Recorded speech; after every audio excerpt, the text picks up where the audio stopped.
Les titres de la semaine. La science se livre, l'art du toucher. Festival ado de libellules, culture d'ici et d'ailleurs.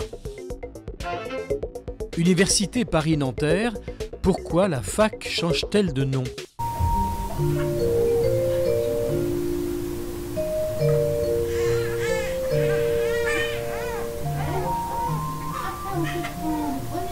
Dans le cadre de La Science se livre, des ateliers de massage pour les bébés sont organisés dans les médiathèques de Nanterre.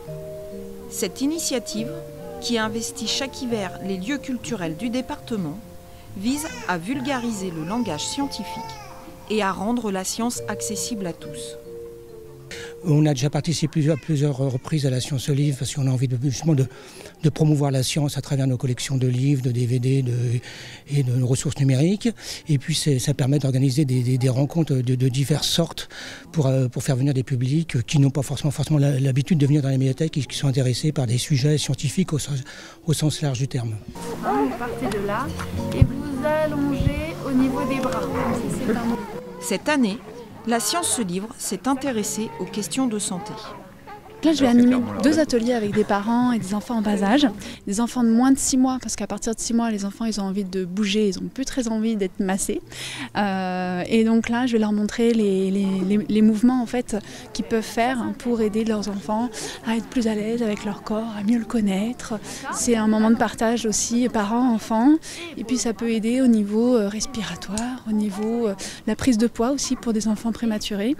Et puis aussi pour tout ce qui est digestion. Souvent avec les coliques, les choses comme ça, c'est un petit peu difficile. Voilà, ça peut vraiment aider l'enfant à un mieux-être dans les premiers jours, les premiers mois. Et allez-y franchement, prenez vraiment toute sa jambe dans votre main. Souvent on n'ose pas. Il ne faut pas hésiter, les enfants préfèrent quand c'est un vrai massage, pas de l'effleurage. On le masse très peu parce que c'est vrai que c'est des bébés et c'est fragile et on ne sait pas trop comment faire, surtout quand c'est le premier. Donc là c'est vrai qu'on est un peu plus rassurés. On sait qu'on peut le saisir fermement, que ça lui fait rien et du coup c'est vrai que c'est enrichissant, c'est intéressant et ça nous donne confiance. On a confiance dans les gestes qu'on peut faire avec le bébé. Voilà. Une prochaine séance aura lieu samedi 28 janvier à 15h à la médiathèque du Petit Nanterre.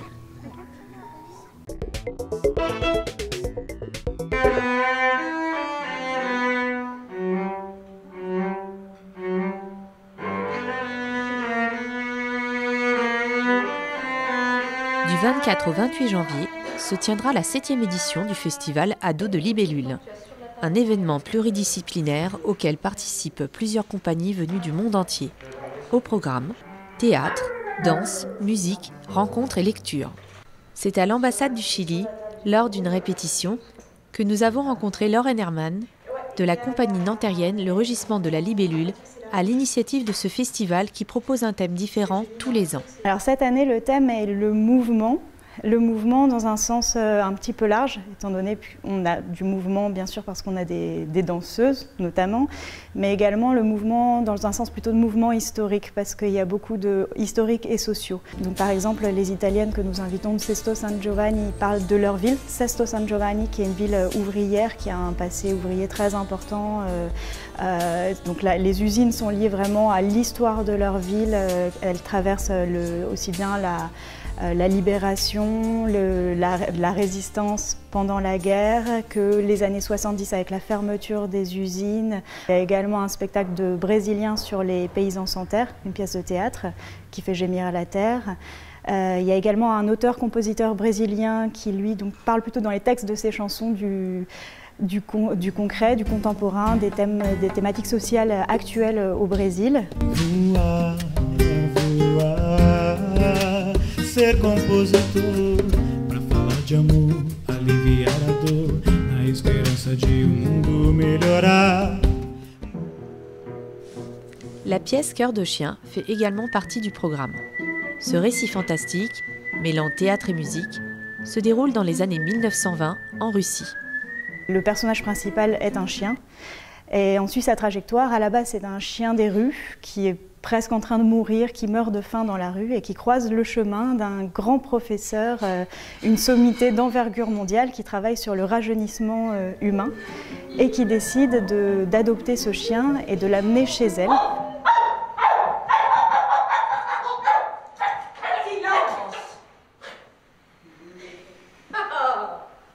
Eh bien, mon cher, vous êtes méconnaissable. Vous êtes une enchanteresse, une magicienne, professeur. Et le chien, en fait, va être un de ses sujets d'expérience. Et suite à une expérience, elle va transformer ce chien en humain. Enlevez votre pantalon, mon cher. Seigneur Jésus, qu'est-ce que c'est que cette affaire?